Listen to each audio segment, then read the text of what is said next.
It's rare that I come across a writer so abstracted that I can make little of what I'm reading. Mackey has largely succeeded here, though, and I admit that my rating is part of my quandary of what to think about his largely acclaimed poetry. I admit, too, a lot of stream of consciousness work at its most raw defies identification as open conscious art or literature. Uniquely personal, heedless of coherence, a true stream of consciousness is unapologetic about its opacity. Fortunately for us, Mackey is not so dead to readership. Instead, we have what appears to be an incantation, a reverie, an invocation of ancient gods and spirits, not all African, by the way, as they revisedly incarnate themselves today, sometimes through the work of musicians, sometimes in moments of solitude and despair.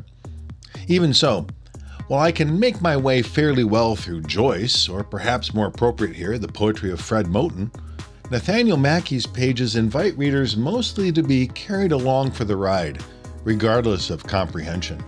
In some ways, the concept of comprehension itself is what is being challenged. In one of the center sections, however, he offered me, at least, a bit of a life raft, a letter written to one of his editors or commenters in which he offers some hints about what he's up to, though even this, set in the book as itself a section of a larger poem, does not articulate the whole.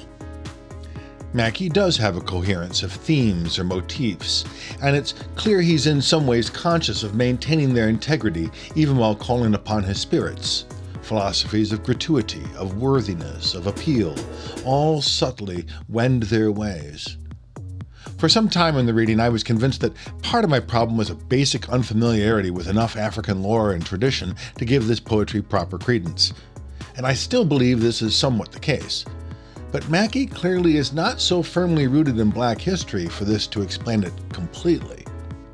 And I am unfortunately left to puzzle over what remains as I might at a modern art show or an obscure wine tasting, surrounded by those who at least make the noises of acclaim, whether or not they can enter Mackey's verse.